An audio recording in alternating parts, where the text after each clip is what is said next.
Hola a todos, mi nombre es Eliud Narváez, soy estudiante de la licenciatura en Químico Farmacéutico Biotecnólogo.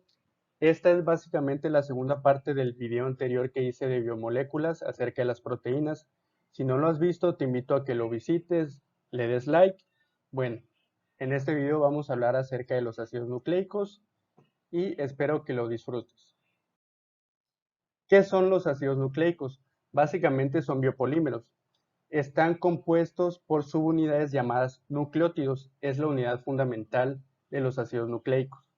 Se encuentran en la mayoría de los organismos en el núcleo de la célula, ya que en el caso de las células procariontes, como las bacterias o las arqueas, pues no tienen un núcleo, o bueno, no un núcleo definido, tienen un nucleolo y ahí están sus ácidos nucleicos. ¿De qué se componen? Se componen de nitrógeno, carbono, oxígeno, hidrógeno, fósforo y pueden llegar a tener azufre. Su función pues es almacenar y transmitir la información genética de generación en generación y tenemos dos tipos. El ARN recibe y ejecuta las órdenes del ADN. Es como si el ADN tuviera una información en un lenguaje y el ARN lo cambie a un lenguaje que tú puedas entender. Y finalmente esto termina en una proteína. Ok, esto es lo que yo les comentaba. Tenemos el ADN que viene del nombre ácido desoxirribonucleico y el ARN y su nombre es ácido ribonucleico. Bueno, tenemos a grandes rasgos a los nucleótidos. El nucleótido es esto que ven aquí. Están formados por un grupo fosfato unido a través de un enlace fosfodiéster a un azúcar del tipo pentosa. ¿Qué significa pentosa? Que tiene 5 carbonos. Y esta azúcar pentosa está unida por un enlace glucosídico a una base nitrogenada. Y bueno, también tenemos a los nucleósidos que no tienen el grupo fosfato, solo tienen una base nitrogenada y un azúcar pentosa. Y los fosfatos dentro de los nucleótidos pueden haber máximo 3 grupos fosfato. Ok, ¿qué son las bases nitrogenadas? Las nitrobases son estas estructuras heterocíclicas, son anillos heterocíclicos que ven aquí. Y tenemos de dos tipos, purinas y pirimidinas. Las purinas contienen dos anillos y dentro de las purinas encontramos a la adenina y a la guanina. Dentro de las pirimidinas, recuerda, un solo anillo, tenemos a la citosina, el uracilo y a la timina. Y aquí les va una mnemotecnia. Si tiene nombre corto, como es en el caso de las purinas, pues tienen dos anillos, tienen el doble. Y si tienen un nombre largo, pues todo lo contrario, tienen un solo anillo. Los ácidos nucleicos contienen azúcar pentosa en su estructura y esta puede ser un azúcar ribosa que forma parte del ARN, ácido ribonucleico. Aquí vemos a la ribosa, tiene un grupo hidroxilo en su segundo carbono. Y bueno, ¿cuál es el azúcar del ADN? Pues es la desoxi, recuerden, desoxirribosa es porque no tiene precisamente este grupo hidroxilo en el segundo carbono y forma parte del ADN. Bueno, vamos a ver un poco de historia. En 1869, un biólogo alemán llamado Friedrich Mischer, trabajando en un laboratorio, encontró en el vendaje de unos pacientes una sustancia a la que llamó nucleína. Él comentó que valía la pena estudiar esta sustancia por la presencia de fósforo y que en ese momento se creía que eran o que la nucleína era similar a las proteínas. Ok, antes de comenzar a hablar de la importancia biomédica o en la biotecnología de los ácidos nucleicos, tenemos que comprender su estructura y sus componentes. Vamos a hablar de los nucleótidos y puse aquí para ejemplificar a la 2-desoxitimidina trifosfato o DTTP. Consta, o bueno, los nucleótidos constan de grupos fosfato. Pueden tener uno dos o pueden tener tres. Tienen a su azúcar, en este caso es una desoxirribosa, y a su base pirimidínica, tiamina. En el caso de un nucleócido, solo tiene su azúcar, en este caso desoxirribosa, y tiene a su base pirimidínica, timina.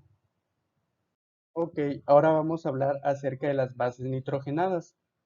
Dentro de las purinas están la adenina y la guanina, y las pirimidinas son citosina, uracilo y timina. ¿Cuál es su importancia o por qué lo muestro de esta manera?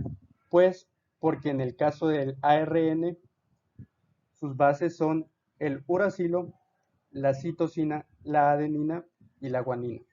En el caso del ADN, que es el que guarda la información en un mensaje encriptado a través de una secuencia de estas bases, contiene tiamina, guanina, adenina y citosina.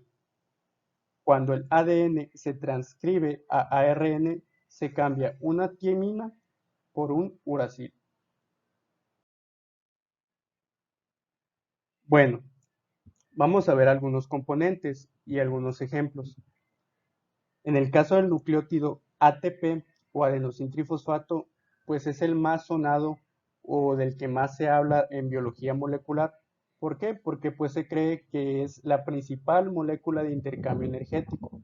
Su mecanismo de acción aún no está del todo claro, pero lo que sí se tiene estudiado es que a través de la ruptura de estos enlaces fosfodiéster de alta energía puede pues darle la energía a la célula, por ejemplo a una enzima que tome el ATP como cofactor y en el proceso se pierde un grupo fosfato, quedando el ADP o adenosin difosfato.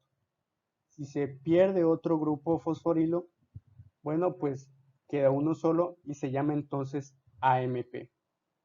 Este AMP se puede ciclar a través de una enzima llamada aldenilato ciclasa a adenosin monofosfato cíclico o AMPC o CAMP por sus siglas en inglés.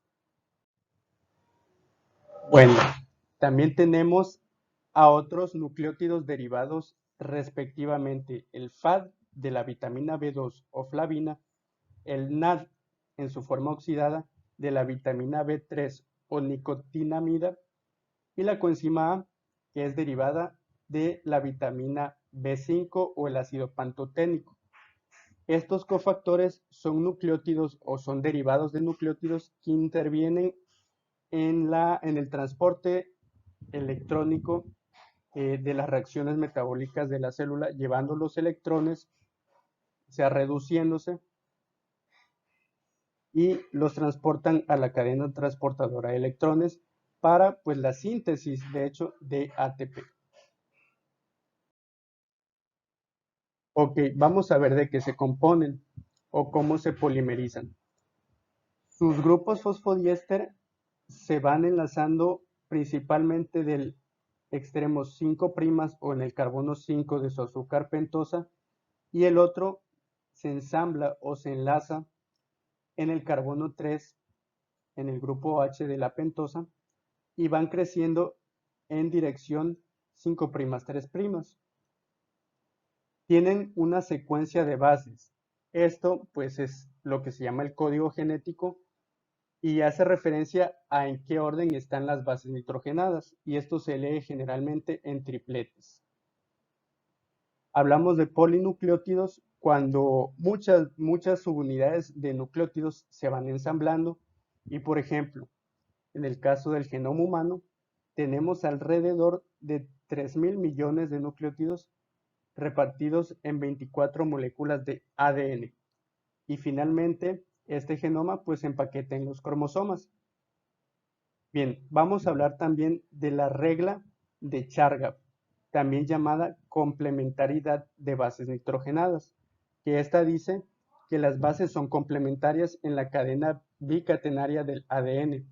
Una guanina va a ir emparentada a través de puentes de hidrógenos con una citosina y una adenina va a ir enlazada también en puentes de hidrógeno con una timina. Bueno, ¿y cuál es la estructura? En 1953, Watson y Crick descubrieron, o bueno, principalmente imaginaron la estructura doble hélice y posteriormente la aislaron empíricamente para ver que tenían secuencias antiparalelas, es decir, que iban en sentido contrario y en forma de doble hélice, que es esto que ven aquí. Estas bases se sitúan en la parte interior de la cadena de doble hélice porque pues, los grupos fosfatos se repelen. Y también descubrieron lo que ya les comenté de la complementariedad de las bases nitrogenadas. Y están compuestas también por un surco mayor y un surco menor. Muy bien, ¿y cómo se demuestra empíricamente que las bases son complementarias? Bueno, estudiando la estructura de estas nucleobases, podemos ver que, por ejemplo, la timina con la adenina, por la presencia de este grupo cetona y este radical, presenta afinidad por la base de la adenina a través de puentes de hidrógeno. Y como es en el caso de la citosina y la guanina, también hay cierta afinidad por este grupo cetona y este aquí de la citosina, que pues genera un apareamiento a través de puentes de hidrógeno. En el caso de la timina y de la adenina son 2 enlaces. En el caso de la citosina y de la guanina, pues son 3 enlaces, formando un ángulo de 90 grados que va plegando de manera dextrógira a la molécula de ADN. Ahora sí, vamos a hablar ya del ADN, que es esta macromolécula que ven aquí. Una célula humana promedio contiene al menos 2 metros de ADN. Ahorita vamos a ver por qué no sale o no rompe a las células. Y principalmente su estructura es una hélice B dextrógira. Y también contiene variantes A, B y Z que pues varía en presencia o en ausencia de agua. Por ejemplo, una forma, una estructura B cambia a una estructura A cuando hay poquita agua, que es esta que ven aquí. Y la forma B, bueno, pues es cuando está hidratada por la fuerza que ejercen las moléculas de agua en el ADN. Muy bien, vamos a ver cómo está organizado o cuál es la estructura del ácido desoxirribonucleico. Como ya les comenté, el ADN es el que guarda toda la información de una célula para funcionar y para sintetizar sus proteínas.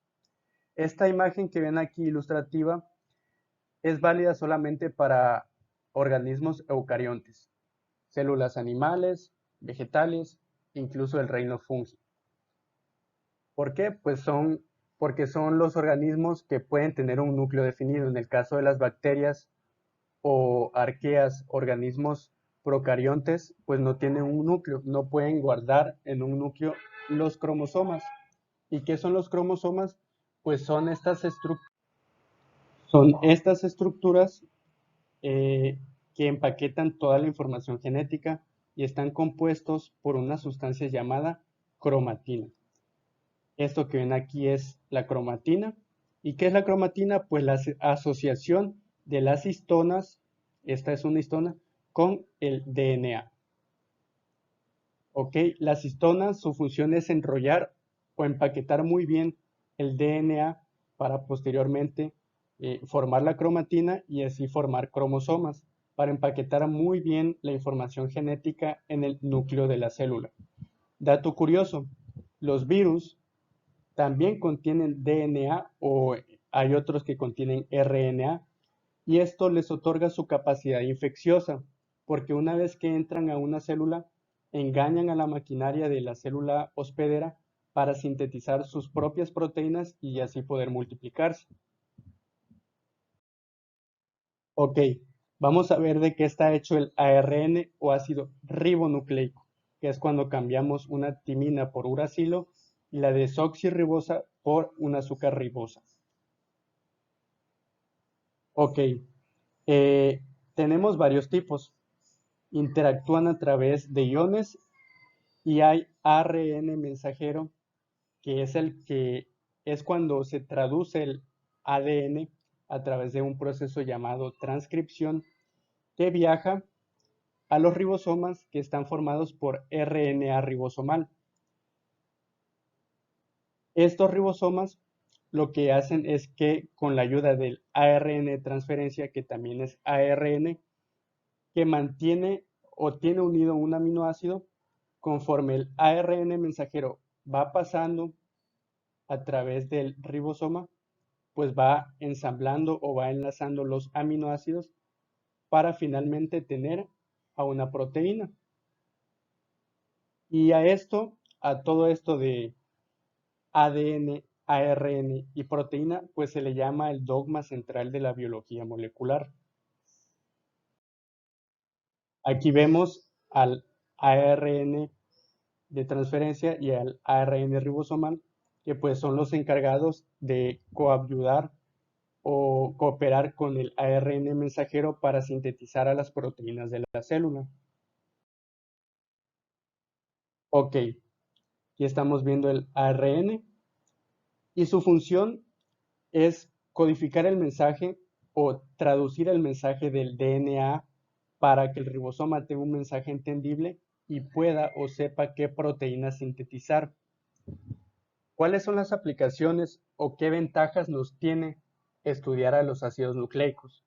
Bueno, cuando estudias a los ácidos nucleicos, se pueden identificar diversas dianas farmacológicas para el desarrollo de drogas, por ejemplo, antineoplásicos, antibacterianos, antivirales, o también, esto es de hecho el trabajo del biotecnólogo, poder modificar genéticamente organismos vivos, como por ejemplo bacterias, la más común, porque es la más viable, la que más se deja, por así decirlo, pues es la E. coli, para desarrollar drogas o otros fármacos de origen proteico como la insulina o etcétera.